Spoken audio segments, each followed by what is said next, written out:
हरे कृष्णा। आप सबको अधिक मास के इस गुरु प्रदोष व्रत की बहुत सारी शुभकामनाएं। भगवान शिव और माता पार्वती की कृपा आप सबके ऊपर सदैव बनी रहे, यही प्रार्थना करते हैं। अधिक मास भगवान श्री हरि का प्रिय मास है और इस मास में की गई कोई भी पूजा, धार्मिक कार्य, किसी भी देवता का अर्चन मनुष्य को सहस्त्र गुना अधिक पुण्य फल प्रदान करता है। तो चलिए, भगवान शिव का प्रिय ऐसा गुरु प्रदोष व्रत आज हमारे समक्ष इस अधिक मास में उपस्थित हुआ है। तो उसी के उपलक्ष्य में हम इससे जुड़ी हुई इस सुंदर पौराणिक कथा का श्रवण करते हैं। आइए आज की गुरु प्रदोष व्रत कथा आरंभ करते हैं। शौनक आदि 88,000 ऋषियों के सामने बृहस्पति त्रयोदशी प्रदोष व्रत की कथा का वर्णन करते हुए सूत गोस्वामी ने कहा, हे ऋषिगण, एक समय देवराज इंद्र और वृत्र नामक राक्षस के बीच में भयंकर युद्ध हुआ था। उस समय सभी देवताओं ने अपने वीर, कौशल्य और पराक्रम द्वारा दैत्यों की सेना को पराजित कर दिया था। विशाल संख्या में अपने सैनिकों को इस प्रकार मृत होते हुए देखकर वृत्रासुर अत्यंत क्रोधित हो गया। वो स्वयं युद्ध के लिए तैयार हो गया। उसने अपनी आसुरी मायावी शक्ति से अत्यंत विकराल और भयानक रूप धारण कर लिया और उसके बाद वो सभी देवताओं को युद्ध के लिए ललकारने लगा। वृत्रासुर और देवताओं के बीच में घमासान युद्ध हुआ, लेकिन वृत्रासुर के इस भयंकर रूप को देखकर सभी देवतागण भयभीत हो गए। उन्होंने सहायता के लिए देवगुरु बृहस्पति का आवाहन किया। देवताओं की प्रार्थना को सुनकर देवगुरु बृहस्पति वहां प्रकट हुए। उन्होंने देवताओं से उनकी चिंता का कारण पूछा और तब देवराज इंद्र सहित सभी देवताओं ने उनसे कहा, हे गुरुदेव, वृत्र नामक भयंकर दैत्य ने देवलोक पर आक्रमण कर दिया है। वो अत्यंत शक्तिशाली है। कृपया हमारी सहायता करें। इस संकट की घड़ी में कैसे हम उससे बाहर निकल सकते हैं, उसका निवारण बताइए। देवताओं की इस प्रकार आर्द्र प्रार्थना सुनकर देवगुरु बृहस्पति कहते हैं, हे देवेंद्र, ये वृत्रासुर अत्यंत मायावी है। मैं तुम्हें उसकी पिछले जन्म की कथा सुनाता हूँ, ध्यान से सुनिए। वृत्रासुर अति तपस्वी और निष्ठावान था। उसने गंधमादन पर्वत पर कठोर तपस्या करके भगवान शिव को प्रसन्न कर लिया था। पूर्व जन्म में वो राक्षस चित्ररथ नामक राजा थे। तुम्हारे राज्य के समीप में स्थित सुंदर वन में उनका साम्राज्य हुआ करता था। उस वन में अनेक साधु, संत, महात्मा आदि तप और साधना करने के लिए आते थे। भगवत प्राप्ति हेतु वो स्थान अत्यंत अनुकूल माना जाता है। एक समय चित्ररथ भ्रमण करते हुए कैलाश पर्वत पर पहुंचा। कैलाश पर्वत पर भगवान शिव अपनी अर्धांगिनी माता पार्वती के साथ विराजमान होकर एक सभा को संबोधित कर रहे थे।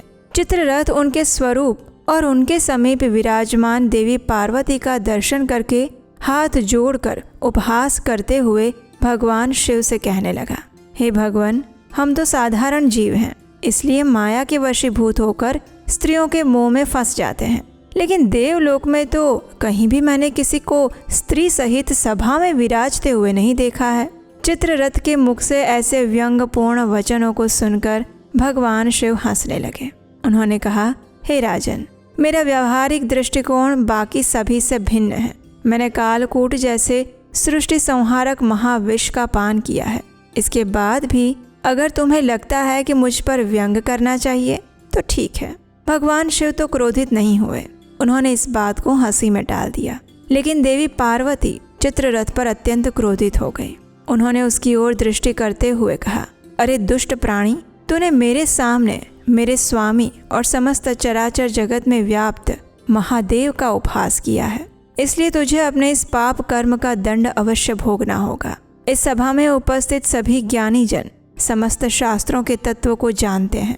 यहाँ उपस्थित सनक, सनंदन, सनातन और सनत कुमार सभी प्रकार के अज्ञान के नष्ट होने के बाद शिव भक्ति में लीन है। अरे ओ मूर्ख, तू स्वयं को अत्यंत चतुर समझता है, इसलिए तुझे ये सीख मिलनी चाहिए कि तू भविष्य में पुनः कभी भी संतों और विद्वानों की सभा का उपहास करने का दुस्साहस ना करे। मैं तुझे श्राप देती हूँ, किसी क्षण तू अपने इस विमान से पतित होकर भूलोक पर जाएगा और राक्षस योनि में तेरा जन्म होगा। देवी जगदम्बा द्वारा श्राप मिलते ही चित्ररथ अपने विमान से भूलोक पर गिर गया। राक्षस योनि को प्राप्त हुआ। और महासुर के नाम से कुख्यात हुआ। त्वष्टा नामक एक तपस्वी ऋषि ने अपने तपोबल से उस असुर को वृत्रासुर के रूप में प्रकट कर दिया। इस कथा को आगे बढ़ाते हुए देवगुरु बृहस्पति ने कहा, देवगण, वृत्रासुर ब्रह्मचर्य का पालन करते हुए भगवान शिव की भक्ति करने लगा। शिव भक्ति के फलस्वरूप उसे अथाह बल और पराक्रम प्राप्त हुआ है। इसीलिए शिव भक्त होने के कारण तुम उसे परास्त नहीं कर सकते। इसलिए मेरा यही सुझाव है कि अगर तुम उस महापराक्रमी दैत्य पर विजय प्राप्त करना चाहते हो तो बृहस्पति प्रदोष व्रत का भक्तिपूर्वक पालन करो। इसके फलस्वरूप अवश्य ही तुम्हें आगे का मार्गदर्शन और विजय प्राप्त हो जाएगी। कथा को समाप्त करते हुए सूत गोस्वामी कहते हैं, देवगुरु बृहस्पति के परामर्श अनुसार देवताओं ने संपूर्ण विधि विधान के अनुसार गुरु प्रदोष व्रत का पालन किया और उसी के फलस्वरूप देवराज इंद्र को ऋषि दधीचि के द्वारा वज्र की प्राप्ति हुई और अंत में वृत्रासुर के साथ महाभयंकर संग्राम में वृत्रासुर की पराजय हुई।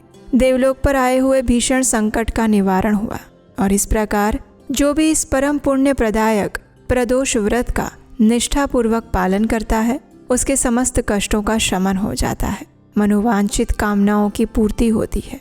तो ये थी गुरु प्रदोष व्रत की कथा। आशा है ये कथा आपको फलदायक लगी होगी और प्रदोष व्रत के पालन के दौरान इस कथा का श्रवण करके आप अपने इस व्रत को समाप्त कर पाएंगे।